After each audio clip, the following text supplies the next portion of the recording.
третьей школе более 800 учащихся. Беслан Джопо зашел в несколько классов и проверил, соблюдаются ли все предписанные санитарные нормы. При входе у всех без исключения проверяют температуру. Классы разбиты на группы. За каждой партой сидит только один ученик. Однако Алла Беляева сделала замечание именно по рассадке детей. Шахматная рассадка не везде соблюдается. Видите, тот ряд задняя часть, да?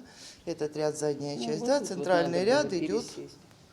То есть это соблюдать, да, наблюдать педагог. Для того, чтобы они не пересаживались, пожалуйста, лишние стулья убрать из всех классов. То есть одна парта, один стул. По словам директора Майи Пагава, в школе существуют проблемы с отоплением. Один бар нуждается в тенах. Тены эти изготавливаются во Владивостоке. Вот мы ждем проплату, предоплату за тены, чтобы тены, поставка пришла сюда. Вот. 2 тена сохранили. Мы сейчас всю школу содержим на 2 баках согревательных. Тепло, да? Ну, вы знаете, ну вот какое-то тепло, конечно, есть, потому что здание... Свет есть, все-таки тепло, да? Свет да, есть? а напряжение слабоватое. Мы с воскресенья уже стабильно включили полностью отопление, и оно прогревается. Школа толстостенная, очень. Сохраняет тепло. Сохраняет, если оно есть. И долго набирает это тепло. Вот сейчас мы на стадии, значит, вот, прогревания полностью здания.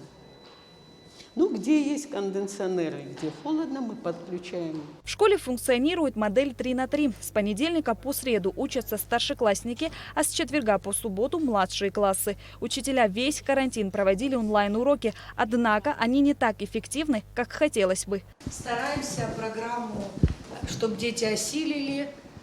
Ведем процесс учебный как положено, соблюдая все нормы, предписанные управлением образования. На 15 недель программу составили, по этой программе работаем. Каждый день составляем календарно-тематические планы и поурочные. Вы говорите, ваш коллектив все за то, что дети пошли в школу? Наш коллектив, да, все за то, чтобы процесс продолжался, соблюдая нормы. А что делать? Детей надо учить. Итак, пробелы были у нас, но теперь мы стараемся все восполнить, чтобы завершить учебный процесс. Школьники рады возобновлению учебного процесса и встрече с друзьями и учителями. Мы очень рады, что вернулись в школу, несмотря на то, что сейчас обучение проходит в таких непростых для нас условиях. Мы сидим в масках, обязаны носить с собой влажные салфетки и прочие предметы. Но, в принципе, мы очень рады, что мы вернулись в школу, потому что это неотъемлемая часть нашей жизни. Я очень рада, я скучала по своим друзьям и хотела с ними увидеться. Безусловно, мне комфортнее сидеть в классе с одноклассниками, потому что дома все равно есть на что отвлечься. Буфет в школе работает, но пока здесь только булочки и сок. Чтобы не было скоплений, еду поднимают в классы.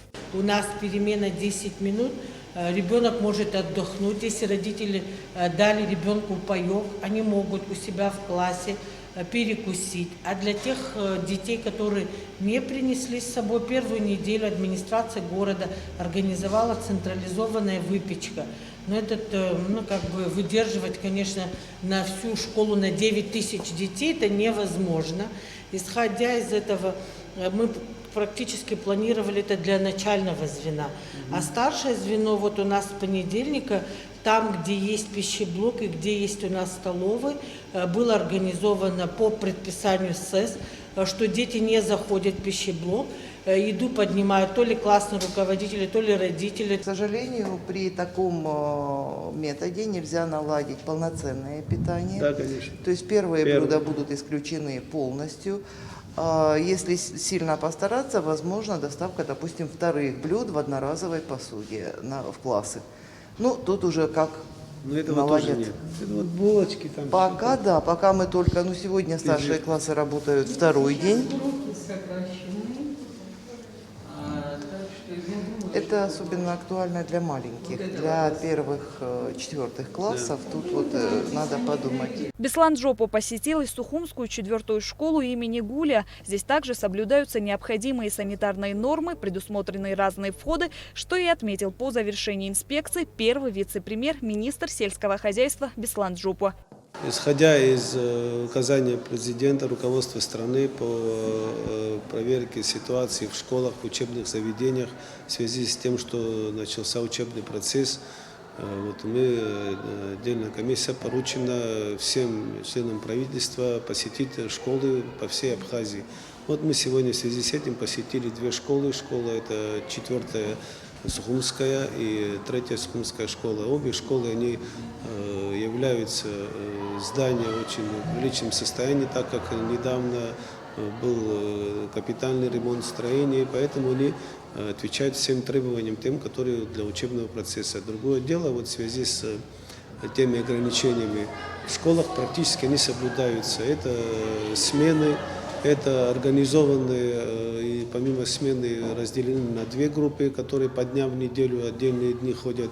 Это сейчас я перечислять, если не стану, в курсе, наверное, это 3 дня, одна часть начальные классы, другая часть, остальные 3 дня, 6-дневка, и еще потом разделены на день на 1-ю, среднюю и 2-ю смену. Это очень удобно в том смысле, что меньше детей можно организовать в классах. Классы небольшие, это по конструкции школы, поэтому большое количество детей это невозможно было бы соблюдать эти правила. Таким образом мы увидели, что в классах соблюдаются меры предосторожности, пользуются всеми средствами необходимыми для того, чтобы соблюдать правила. Беслан Джопо призвал со всей ответственностью отнестись к предписаниям СЭС и соблюдать все меры безопасности. Шазина Ханагу, Тимур Гугохи, Абхазское телевидение.